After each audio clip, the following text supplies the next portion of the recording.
So this is a bit of a departure for us at Fort Ticonderoga. This is an unusual object for our collection, which really focuses on the material world of soldiering in the long 18th century. And this is obviously not a soldier's garment.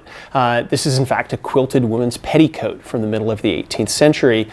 It was found actually within other material that had been owned and collected by our museum's founders as we were doing some inventorying work on various parts of the collection.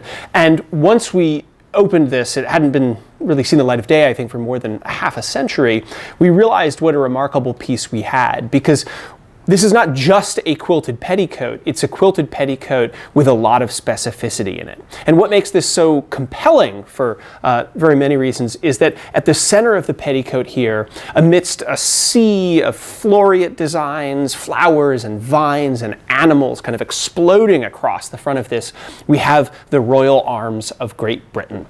And what's more, not just this interpretation of the royal arms, but the date on it, 1746. And scholars today associate this type of embroidery coming out of the area of Newport, Rhode Island, in a young ladies' school that was held there, beginning in the late 1730s, I believe, going up to the 1740s, and then picking up in the later 1740s, and run through the 1760s and 70s by a woman named Sarah Osborne. And the date here is compelling for a number of reasons, because this has real important ramifications as far as the history of British America. This is the year that the last Jacobite rebellion ended in Great Britain. Popular interest in the unification of the British Isles, of the British Empire under the Hanoverian kings is at a height at this point, in the middle of a global war against France, what is known in Europe as the War of the Austrian Succession.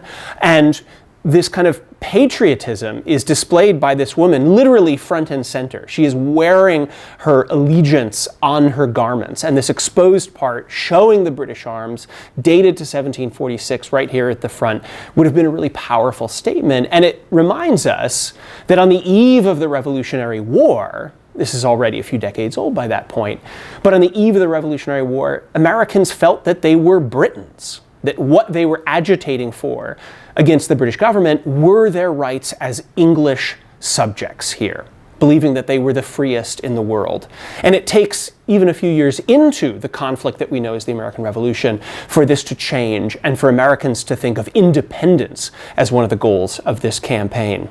So this object, which is a triumph of quilting and handwork, is also a representation of how Americans, men and women, felt about their place in the British Empire in the middle of the 18th century.